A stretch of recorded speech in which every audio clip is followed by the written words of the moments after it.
अस्सलाम वालेकुम dear students. आज हम लोग क्लास 10 क्वाड्रेटिक इक्वेशन चैप्टर 1 का जो क्वेश्चन नंबर 4 है इसको हल करेंगे। इसको हम क्या करेंगे, बाय फैक्टराइजेशन हल करेंगे। तो सॉल्यूशन की तरफ आ जाए। सॉल्यूशन हमें क्या लिखना है, वी हैव 3x माइनस 1 की power 2 is equal to -2 3x minus 1।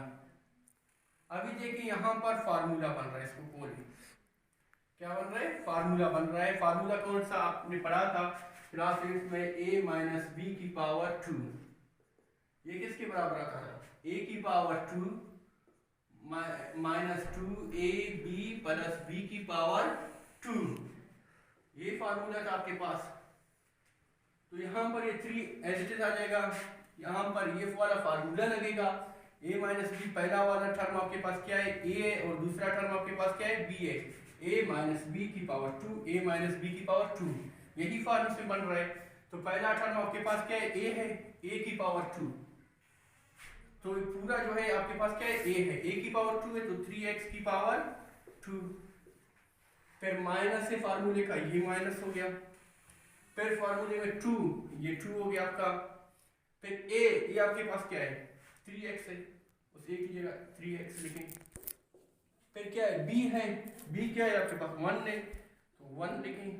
फिर फार्मूले में क्या प्लस है, तो यहाँ पर क्या लिखेंगे, प्लस लिखेंगे।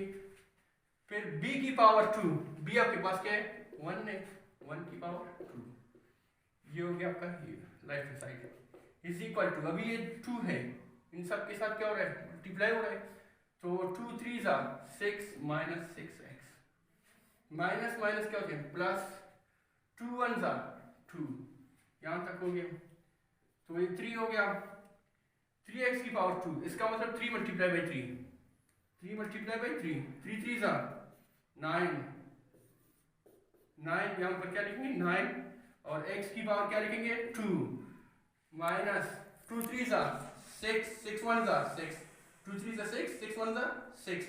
तो ये क्या आ जाएगा 6x, 1 की पावर 2, 1 1 1, ये हो गया is equal to minus 6x plus 2। अभी इस 3 को हम इन सब के साथ, अंदर वाले सब के साथ क्या करेंगे, मल्टीप्लाई करेंगे। 3 9 27, x की power 2, 3 6 18 minus 18x, 3 1 3 plus 3 is equal to minus 6x plus 2। तो अभी क्या करेंगे, इनको इस तरफ शिफ्ट करेंगे। तो 27x की पावर 2, ये माइनस 18x, इस x वाले को इसके साथ देखो, ये माइनस इस तरफ आ जाएगा, क्या हो जाएगा प्लस 6x, ये क्या आ जाएगा प्लस 3, ये प्लस है, इस तरफ आ जाएगा, क्या हो जाएगा माइनस 2, और इस तरह सारे उस तरफ चले गए, ये सारे इस तरफ चले गए। तो यहां पर क्या रहेगा 0।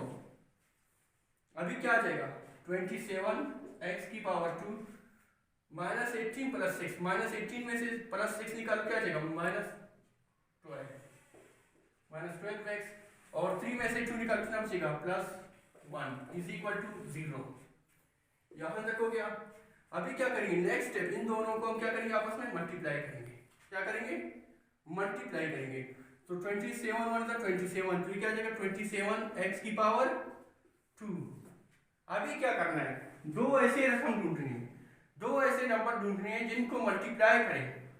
हमारे पास क्या आ जाए 27 आ जाए, और प्लस या माइनस करें तो क्या आ जाए 12 आ जाए। तो वो दो रकम कौन कौन से, 3 और 9 है। रफ वर्क में नोट करें कि -3 और -9, इन दोनों को मल्टीप्लाई करो, प्लस 27 आपको मिलेगा। 3 9 27, तो ये क्या आ जाएगा प्लस 27 हो गया। और -3 -9 ये क्या होते हैं, माइनस माइनस प्लस होते हैं, लेकिन जवाब किस में आता है, माइनस में आता है। तो ये -12, 3 और 9 12 हो गए। तो इस पूरे की जगह ये जो आपका रफ वर्क था, तो इसकी जगह हम क्या लिखेंगे, -3x एंड -9x लिखेंगे। तो 27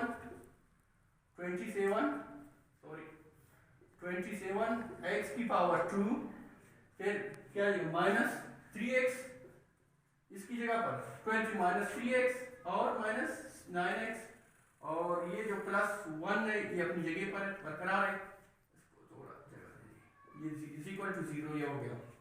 अभी यहां पर देखिए इन दोनों में कॉमन क्या मिल रहा है, कॉमन क्या मिल रहा है, आपको कॉमन मिल रहा है 3 का टेबल, तो 3 निकाला। दोनों जगहों में क्या है, x मौजूद है, तो कम पावर वाला x, कम पावर वाला x ये है, x की पावर 1 है, तो इसको कॉमन निकालेंगे। और 3 9 फिर क्या हो जाएगा, 3 9 27, यहाँ से एक x क्या हो जाएगा, कम हो जाएगा, तो यहाँ पर x आ जाएगा। ये माइनस 3 1 3 माइनस 1 3 1 3, और x क्या हो गया, आपने x बाहर निकाला है, तो ये x क्या हो गया, खत्म हो गया, 1 रह गया।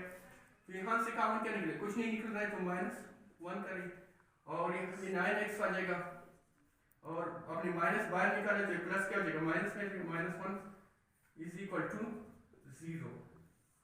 ठीक है, अच्छा फिर ये दोनों एक जैसे हो गए, आपका फैक्टराइजेशन क्या है, दुरुस्त है, तो 9x -1 इस इन दोनों में से एक लिखो, और इसको क्या करोगे, इसके साथ मिलाओगे, तो क्या आ जाएगा, 3x - 1 इज इक्वल टू 0।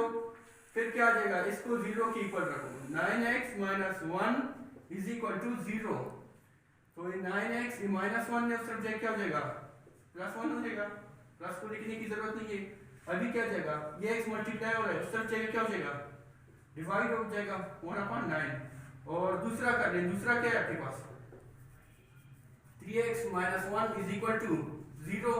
ये 3x ये माइनस है, उस तरफ जाके क्या हो जाएगा, प्लस हो जाएगा, और ये 3x के साथ क्या हो रहा है, मल्टीप्लाई हो रहा है, उस तरफ जाके क्या हो जाएगा, divide, x equal to 1/3।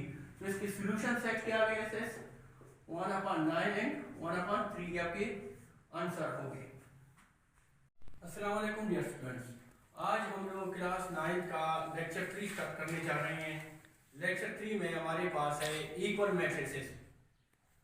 Equal matrices होती क्या है, आपके पास अगर कोई भी दो मैट्रिक्स है, कोई सी भी दो मैट्रिक्स है, उनका ऑर्डर क्या है, सेम है, यानी कि एक मैट्रिक्स का ऑर्डर ए है, उसका ऑर्डर क्या है, 2/2 है। फर्ज कर लें यहाँ पर एक मैट्रिक्स मैंने लिया 2/2 का,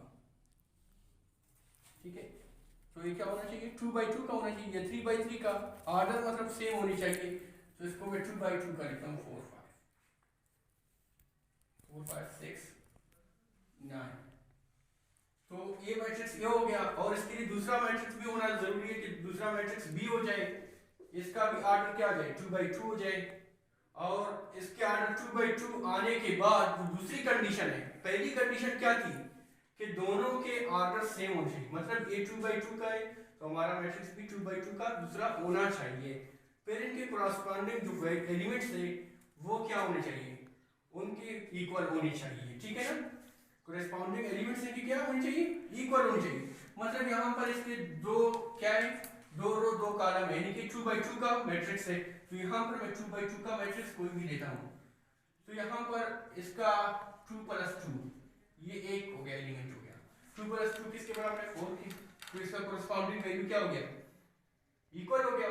तो यहाँ पर मैं 5 लिखता हूँ, तो यहाँ पर मैं लिखता हूँ 7 - 1, 7 में से 1 निकालो कितना बचेगा, वही 6 हो जाएगा, और ये 9।